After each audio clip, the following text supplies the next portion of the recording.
মূর্খ ধনী হলে কি হয় শুনুন।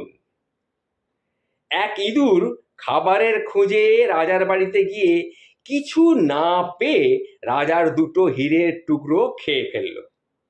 হীরে চোরকে ধরতে রাজা জ্যোতিষী ডাকা হলো।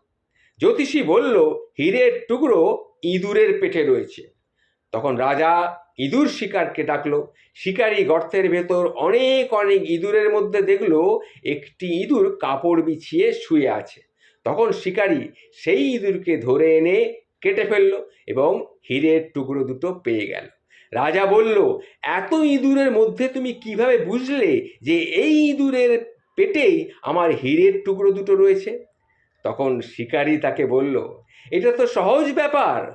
মূর্খ যখন কোনোভাবে অধিক সম্পদের মালিক হয়ে যায় তখন সে কি করে?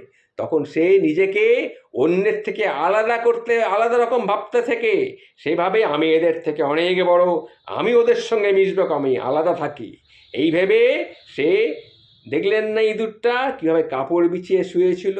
আমি তখনই বুঝেছিলাম ও এখন নিজেকে নেতা বলে ভাবতে শুরু করেছে। তখনই বুঝলাম ওর পেটেই ওই হীরের টুকরো দুটো আছে। বুঝলেন রাজামশাই? কি করে বুঝলাম? তখন রাজামশাই বললেন, ঠিকই তো, আপনি তো খুব বুদ্ধিমান শিকারী। আজ থেকে আপনাকে আমি আমার মন্ত্রিসভায় নিয়োগ করলাম সেনাপতি রূপে। নমস্কার।